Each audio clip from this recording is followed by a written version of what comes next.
So hello everyone. Today let us start with skeletal muscle relaxants. Okay. So skeletal muscle, as you show, these are the muscles under voluntary control. So in case of certain procedures, it needs the skeletal muscles to be relaxed. Okay. So here we have to enter inside the topic. Okay. So skeletal muscle relaxants are the drugs that act peripherally. Peripherally means that is outside your body and without involving your CNS at a neuromuscular junctions or muscle fibers and are centrally in the cerebrospinal axis to reduce muscle tone or in the cause of paralysis. Okay. So neuromuscular blocking agents are used primarily in conjugation with the general anesthetics to provide muscle relax for surgery, and while centrally acting muscle relaxants are used mainly for painful muscle spasms and spastic neurological conditions. Okay. So generally we won't involve with the CNS unless it is required. So usually in case of surgery and certain procedures we will go with localized skeletal muscle relaxants. Okay, particular muscles will be relaxed so that the surgery or other procedures can be performed. Okay, so peripherally acting muscle relaxants can be classified into neuromuscular blocking agents and directly acting agents. Okay, so coming to neuromuscular blocking agents, again it is classified into non-depolarizing and depolarizing blockers. Okay, so under non-depolarizing blockers it is long acting, intermediate acting and short acting. So long-acting drugs are D-tubocurarine, pancuranium, doxocuranium and pipercuranium, and intermediate acting are vicuranium, atracuranium, ciscuranium, rocuranium and rapacuranium. Short-acting you can have mivacurium. Okay, so depolarizing blockers you can have succinylcholine and decamethonium. Under directly acting agents you can have dandolin sodium and quinine.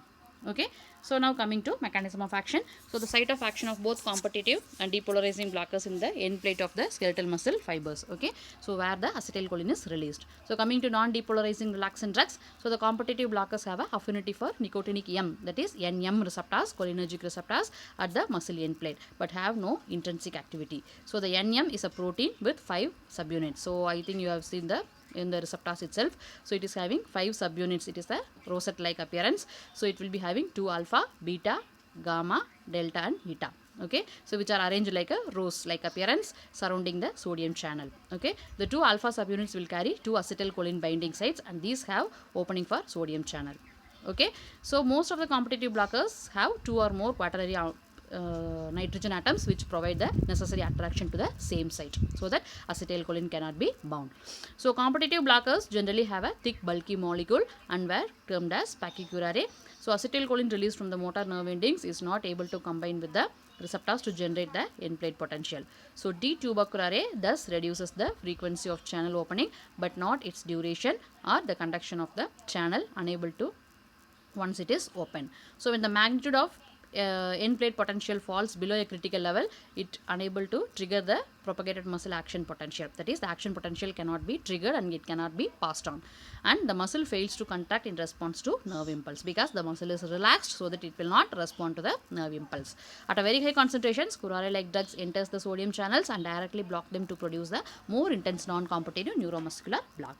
Okay, so the competitive blockers also block the prejunctional nicotinic receptors located on the motor nerve endings.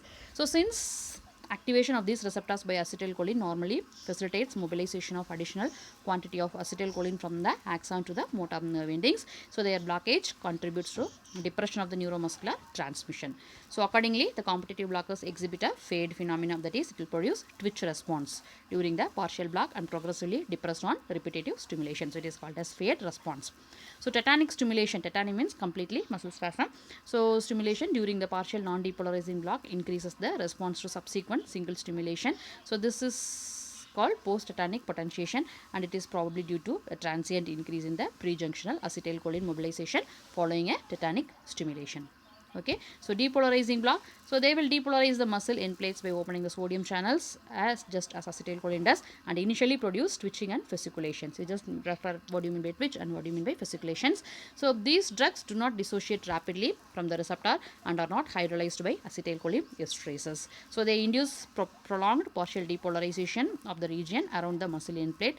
So sodium channel get inactivated, acetylcholine is released from the motor nerve endings, is unable to generate the action potential, so flaccid paralysis will be produced in the animal. So in other words, a zone of inexcitability is created around the end plate, preventing the action of muscle fibers. Okay, so depolarizing blockers also have 2 quaternary nitrogen atoms, but the molecule is long, slender, and it is a flexible one. That is coming to the structure.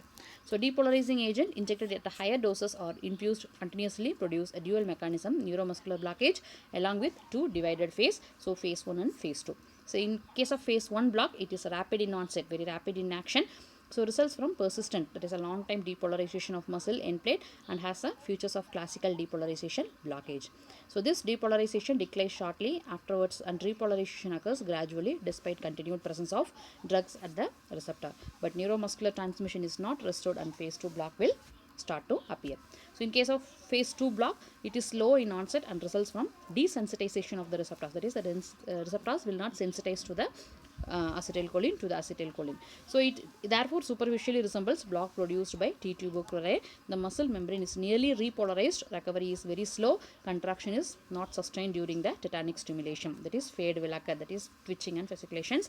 And the block is partially reversed by anticholine esterases. Okay. So with this, the mechanism of the skeletal muscle relaxant is over. So remaining we can see in the next class. Take care. Bye bye.